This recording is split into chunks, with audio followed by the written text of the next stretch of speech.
I genuinely want to know what the hell is going through the DM's head at this point. I'm done being surprised. There is so clearly no low that is too low for this DM. I'm sorry, next session? Why is there a next session? So much bullshit just happened that I can't even comment on all of it. If you couldn't tell already, this story wounded me. This one DM is so bad that he actually changed the trajectory of this channel. At every possible turn, this DM found the exact wrong thing to do. See for yourself. Roll post. Our story begins at the end, specifically at the end of a game of Curse of Strahd that I was DMing. The campaign had lasted for almost a year, but with victory found in Barovia, our table found ourselves without a campaign to play.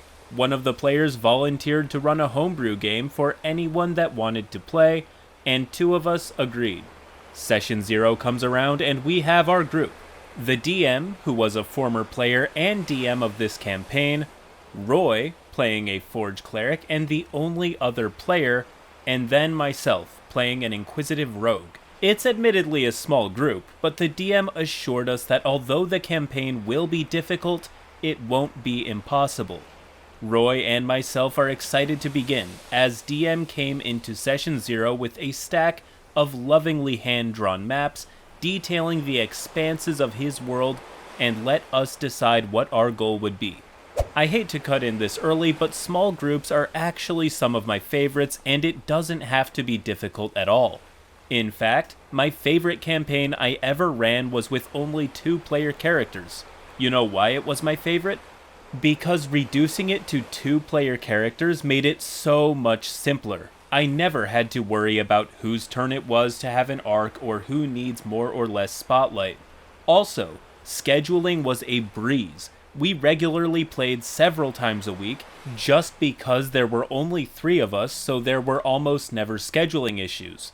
I'm just tired of people saying that smaller parties are somehow a tougher challenge or are somehow less preferable. We discussed matters and decided that we wanted to play a long-term search and rescue game to find the lost, presumably kidnapped, king of a foreign nation, with Roy being the king's son and myself being a retired knight captain and former friend of the king.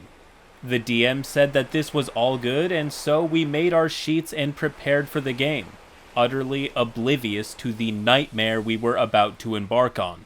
We arrive via ship at an empty port in the nation of Durandal, and start our trek east to the elven city situated in the nearby forest. Upon entry, we are told that the thick vines grow all through the woods, with red thorns a foot long each, and that touching one will turn you to stone. We, of course, take measures to avoid the thorns until we are suddenly surrounded by a wall of thorns that disappeared up into the treetops.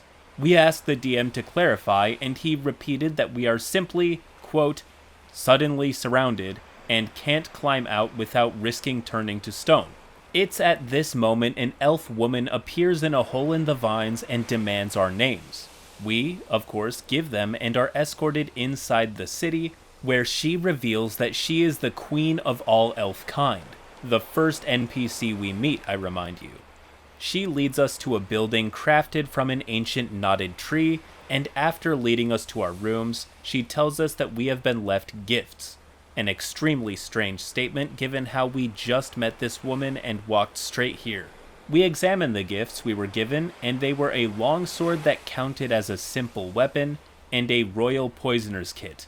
An item the DM told us explicitly out of character would be the most vital piece of equipment that we will use this journey, as the thorns outside the city were only the beginning of the vile poisons in the land. The poisoner's kit was never used again. We awoke the next day to the beautiful scenes of the elven city being blocked by the bare butt of a man perched on a branch outside our window taking a dump while grinning at us. This man was Periwinkle and was supposed to act as our guide to the dwarven city to the north, but the DM actually just used him as an excuse to make juvenile and obnoxious humor, yelling and making fart noises constantly, and even going so far as to rub one out in the corner of the room in full view of the party. Usually when the DM puts that much effort into the world, if anyone's gonna ruin it, it's the players. I find it odd that the DM was described as trying so hard, making a lovely map and world so complete, that the players can make any story they want out of it, just to take a sledgehammer to his own creation. Most DMs would be personally offended if it was a player behaving this way in their game. But maybe this was just a one-off incident and it doesn't get any deeper than that. We leave the Elven City and head north, following an established trade route before encountering a lookout tower with a general store situated beneath it. We asked the store owner for info on the area, and he explained that the trade routes are empty and supplies are scarce due to a nest of giant fire ants that took up residence underground, pushing back the dwarves and attacking caravans as well. We offered to try and stop the ants, given how this was session 4 and we had not rolled any dice so far, so we were absolutely chomping at the bit for some action. The shopkeeper offered assistance in the form of goods, an elven chain shirt for me, and a full set of adamantine plate armor for the cleric, much to our utter and complete shock as we were only level 3. We are then guided to a tunnel where the ants come from and head inside, readying ourselves for combat. And combat we receive. Kind of. I attempted to set up a series of traps using string, wire, oil, and fire flasks, but when combat began, the DM said that the ants were unusually intelligent and stepped over the traps harmlessly and beelined into us. We rolled initiative and their first attack puts me under half health. I realized that with so many giant ants pouring out and our trap removed, we aren't winning this and we're forced to retreat. The DM informs us that we were supposed to beat the ants to level up, but since we didn't, we will stay at level 3. We're a bit annoyed, but we got unreasonably high tier armor anyway, and the shopkeep just let us keep it, so we moved on. This is a common mistake that even good DMs can make, overpowering the player characters too early. The players want to feel powerful, that much is true, but the players also want their power to feel earned, not given. What's the point of playing if you just have everything handed to you? That's the entire critique of the Mary Sue archetype. Imagine if, instead of being handed extremely good loot, they went on a quest and were rewarded with loot appropriate for their level. Crazy, I know, but even crazier is the fact that the DM set up an impossible fight and expected them to just win it. It wouldn't be so bad if the players just unintentionally got into a fight that they couldn't win. Personally, I don't think that the good guys have to win every fight. It's a hit to the pride, but they should be allowed to lose sometimes. But the DM telling them after the fact that they were supposed to act one way flies in the face of why people play D&D to begin with. But if I were to play devil's advocate and assume the best from the DM, I would say that he simply overestimated the 2-person party and designed the encounter with 6 players in mind. This isn't really a good excuse given that he still said that the players were supposed to win, even though he was playing as the ants that clearly outmatched the party, but I don't really know what the alternative is unless he's just trolling. We make it to the next city. Well, a walled military camp that they called a city, and got our first major clue to the king's whereabouts. A stoner wizard that lived in the area knew of an even more powerful wizard last seen in the Dwarven Kingdom. He may know the whereabouts of the king, but to reach the king, we needed to access the Dwarven city through the same tunnels that the ants inhabit. So of course, we leave, leaving our guide behind and make our way to the heart of the ant hill.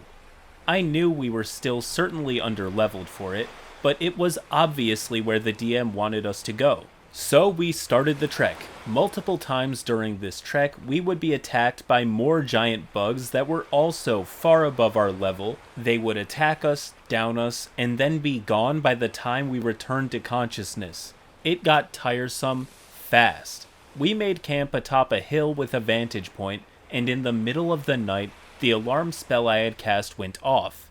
We can see from inside our tent that we were surrounded on all sides by devils who were talking loudly to each other. The other party member, Roy, could understand Infernal, so he translated that they were here to kidnap us and take them to their boss. We got to thinking of a plan to escape, because we knew if bugs were killing us, devils would be unbeatable. We had no time to react. The devils tore into the tent as we discussed strategy out of character, throwing us into combat. We land no hits and are both downed, but maintain consciousness to see the devils hover over us. I genuinely want to know what the hell is going through the DM's head at this point. Let me start by saying, I love hardcore combat. I really like stacking the deck against the players, and sometimes even making the enemies legitimately stronger than the players, because for me as a DM, I feel so proud and accomplished when I watch the gears turn in my players' heads and they think, oh, we can't beat this guy conventionally. We need to get creative, reassess our abilities and strengths. Is there anything in our environment we can use? Does this monster have a weakness we can exploit? And the moment they finally solve the encounter is euphoric. Those are my favorite moments as a DM, which is why I almost feel personally attacked watching this DM mindlessly make the enemies impossible to defeat and swarm the players. But the worst part is that he did this several times before and still hasn't learned anything. If the DM tells the players that they were supposed to win this, I am going to lose it. We are both downed, barely conscious, watching the devils hover over us. The DM's stoner wizard character pops into existence by our heads and then notices the devils, which he dispatches instantly by throwing a dank cloud at them, which removes them from existence. The wizard restores us to full health and says he brings news that he has a new lead on the king's location. We point out we need to eliminate the ants anyway, to which the wizard says he forgot we had to do that, crosses his eyes, wiggles his fingers, and the entire anthill disappears. I can't. I don't think I can do this story anymore. He's making every mistake in the book. Is he actually? He's actually pulling a Deus Ex Machina right now. Just kill the party. End their suffering. I couldn't have made up a worse way to handle this. I want to reach through the Reddit post and snip the DM with my own 2 claws. This story is unbearable. I thought the worst thing he could have done is clown on the players for not being strong enough. But making a joke character effortlessly wipe them from existence is an entirely new low. I can't stand this DM. He's terrible. Obviously, Roy and myself are flabbergasted. We ask why the hell he didn't do this long ago when the trade routes were shut down, to which he laughs and says he was too lazy to do it then. We are obviously getting exasperated with the entire situation. But the wizard then said we needed to search the Underdark for the king. Before we could reply, he exhales another cloud and we open our eyes in a collapsed building somewhere underground. As soon as we step outside the building, we are ambushed by drow women riding spiders, who kidnap us and take us to the Queen Grand Priestess. She explains that men are below slave status in this land, but a rebellion has risen up and they have kidnapped her 3 daughters, so she wants us to go rescue them. We told her no. We were frustrated with our decisions having no impact, but we were told that we had no choice in the matter and we were wrapped up in webbing and woke up again in another crumbled building. We immediately find the rebels, who we found out are slaves rising up against the queen, and they tell us where the princesses are, as well as that they were actually kidnapped by a devil. Cool. Makes total sense. Arriving at the building where we were told the princesses were, we enter, and of course, the princesses are in plain view, as is a 15-foot tall devil. The devil turns his attention to us and inquires why we're here. Roy declares we want the princesses for the Drow Queen, and the devil laughs at us and says no, unless we make a delivery for him. He wants us to deliver a supreme ring of curse removal to a man out in the Dwarven Kingdom. Roy loses his shit. Yeah, me too. So much bullshit just happened that I can't even comment on all of it. The story is doing sharp 90-degree turns every 5 seconds, and worst of all, the party has no reason to care about any of it. If it was you and me playing in this campaign, I wouldn't care anymore, you wouldn't care anymore, we would both be looking for a way to kill off our characters so we can finally escape this complete and utter mess of a campaign. I am dumbfounded at how heavily the DM is ham-fisting this game. He's panicking. This whole thing reads as the DM freaking out and trying to shove the players through his quest really quickly before he can mess it up. Because you cannot convince me that this is all going to plan. You can't convince me that the DM was writing this campaign and he thought, yes, the players wake up and immediately find the princesses, and also unravel that the rebels didn't kidnap her at all. They discover this 5 minutes after the mission starts. This is worse than bad writing. It's outright, totally delusional. I am just thanking the universe that this isn't a new player experiencing this game. Because if this was my first game, there would be no CritCrab. Instead, I would just be Crab, a 90s movie bully that beats up D&D players and throws them in trash cans. I need to know just how the party gets out of the game. Best case scenario is just them spiting the DM into shutting it down.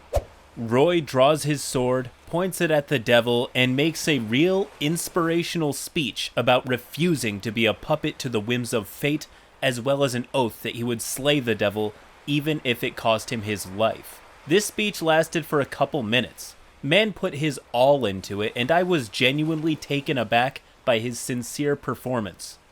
Unfortunately, the DM was not impressed, as when he stopped, the DM said, "That was a cool speech, but I magicked it onto your finger while you were yapping."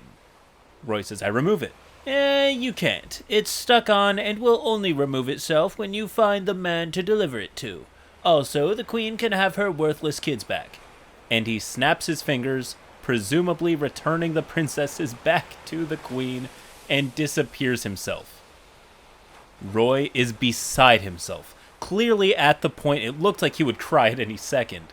We were tired and completely sick of being tossed around the story with no impact. With everyone ignoring us, we didn't want to say anything hurtful to the DM because he was our longtime friend. So we agreed to just grit our teeth until he finished his tale. Next session, we find a whole... At this point, I would use draft dodger tactics to avoid playing this game.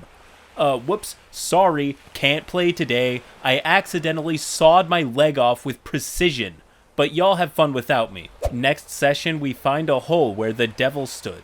This hole led to a tunnel that took us, obviously, directly to the chambers of the Dwarf Queen. Because at this point, why the hell wouldn't it? We told the Queen what our goal was, finding the king. And she said she knows nothing of that, but knows someone who might. A legendary, powerful wizard who was currently locked away because he was under the effect of a potent curse. Roy and I immediately realized that it's likely both the wizard spoken of by the dank wizard and the devil's recipient for the ring. We suppress annoyed sighs and ask to see him. She walks us to a sealed chamber where we see a man that's been locked away in countless chains with arcane runes etched onto them. And as the DM describes the scene, my soul leaves my body. Remember when I said that before this game started, our group was playing Curse of Strahd? During this game, our current DM was playing as a drow wizard who accepted all the dark gifts of the Amber Temple at once, granting him great power, but cursing him in a myriad of disgusting ways. His PC was turned evil, and the game ended with him betraying the party and becoming the Lord of Barovia. So, imagine my surprise when the man standing in front of us in this new campaign is none other than that same drow wizard. I can feel the storm approaching, and I'm sure Roy could as well. The ring falls off of Roy's finger, and he offers it up to the bound wizard. and at once all of his hindering curses flash away, obviously leaving the beneficial bonuses that they came with fully intact, because why the fuck not at this point? And he is freed from his bindings. He is, of course, eternally grateful and insists on staying with us to the conclusion of our journey, despite our own insistence that a mage as powerful as he had better things to do than mess around with us. We weren't so lucky. You can't do this. Please, you can't. How are you going to do all of this? How are you going to... Oh my fucking... Where do I even start? Because he causes all of these problems and still says, no, that's not enough. We need to add a self-indulgent DMPC. It's as if the DM thinks that the party is incapable of figuring this out on their own, so he needs to control the party from within at this point, adding his own condescending DMPC to lead them. Not only that, but he makes his character bullshit overpowered, keeps his cool powers, and writes off the cost of that power. It's so stupid, it's unbearable to read out loud. This is a masterclass not only in how not to run a campaign, but how not to react when your campaign is going terribly. If I had to sit down and brainstorm ways to make the game worse, I would be mirroring this DM. He would be my role model, if only I was actually trying to deliberately scare people away from D&D. The DMPC says he knows where the king is being held and will take us there, prompting another teleportation, this time to a city. We had no clue where we were on the map this time, but we also didn't care, so we went with it. DMPC says the king is held in the local prison, but we need to sneak in. Finally, I think. Something my character is inherently good at. I tell the DM I want to wander into the bazaar inconspicuously to listen in on conversations to gather further intel, to which I'm told I am promptly seized by the city guards. I'm floored. I demand to know why I was just arrested when all I did was walk in a public street, to which the DM says matter-of-factly, "The people in this city have a distinct cultural attire that you aren't wearing, and it marks you as an outsider." I tried to protest that this information wasn't provided to us, but he simply narrated me getting dragged to a jailhouse and tossed in a cell. If you've been paying attention, I'm sure you can guess who my cellmate was. It's the king. Out of character, I've just about hit my limit. I have never, in my years playing D&D, have I ever encountered such a railroaded game before.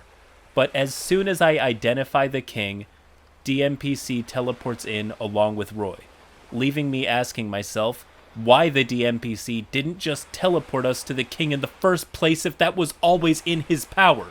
I point out that we need to sneak him out of the city, to which DMPC simply teleports the whole party outside the city walls and onto a nearby roadway. Roy audibly groans, but the DM either ignores it or doesn't catch it, and instead narrates a horse-drawn carriage coming down the road. I suggest that we flag them down for a ride to the nearest port, and DM says the sigil on the side is familiar because it was the royal seal for our native kingdom. I have one question. How is this fun for the DM? I can see why the players don't enjoy this, you and me both, but that much is obvious. I struggle to believe that the DM is sitting there thrilled at the masterpiece of a campaign he created.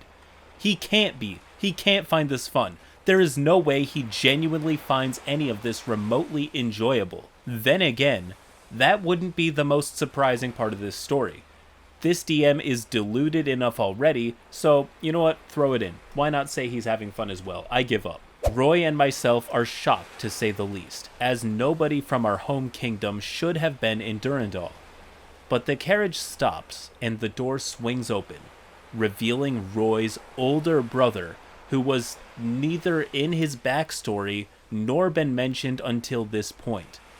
This older brother greets us and invites us into the carriage, where he explains that it was him that orchestrated the capture of the king, and he simply couldn't allow any of us to return to our home, because he was the rightful king now. He then gets ejected from the carriage just before it explodes. We all take tremendous damage and the king is in critical condition. Roy tries to heal him, but the DM says that he is too far gone. The king then names me the rightful heir to the throne. I refuse, insisting Roy is both his son and has proven his valor and should be the rightful heir. As I'm talking, the king shoves another magic ring onto my character's hand, saying that the ring marks the true king and it can't be removed unless by a powerful magic. He then dies. Alright. You know what? I'm done. I'm fucking done. I'm done being surprised. There is so clearly no low that is too low for this DM. This has got to be the stupidest, most unfortunate collection of words that I have ever read. I feel like a worse DM and a worse person for speaking this into existence. Our only hope is that this story's about to end. Roy is pissed. Clearly. I'm pissed. Obviously. DM is beaming like he has personally subverted every literary expectation and he was the next Tolkien given flesh. This was the last session that we played, as both Roy and I explained that we had no interest playing anymore. Especially since outside of combat, we rolled maybe 3 checks total. However, the game apparently didn't end. Even without players, the DM continued playing by himself, and would update us occasionally on how his DMPC raised a dead god, married the elf queen, slayed the devil king, and brought peace to the nation. Good for him, I guess. The game only lasted about 8 sessions or so, but the mental trauma will scar me for eternity. We no longer speak to him for unrelated reasons, and hopefully he has moved on to just writing fanfic, as it was clearly his intention all along. I wish more than anything that I could glean a lesson or use this story to teach, but I can't. It's so unmistakably bad that there is nothing to learn from. This story provided no lessons, no insight on how to be better. There weren't even any cool concepts that we could borrow from. This story was just bad through and through, and the world is a worse place for having had this game in it. It's like watching someone max out 12 credit cards and put it all on black.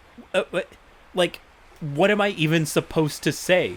Don't do that, guys. It's a bad idea. Consider this a challenge. I dare you to tell me a story more infuriating than this one, because I'm not convinced that it exists. In exactly 1 week, I'm going to draw from the email or subreddit, and I'm not going to stop until I found it. I'm creating a new playlist, this is a new series, we're hunting for a story that is somehow worse than this. Just go to r/CritCrab on Reddit, or email me at critcrabsubmissions@gmail.com.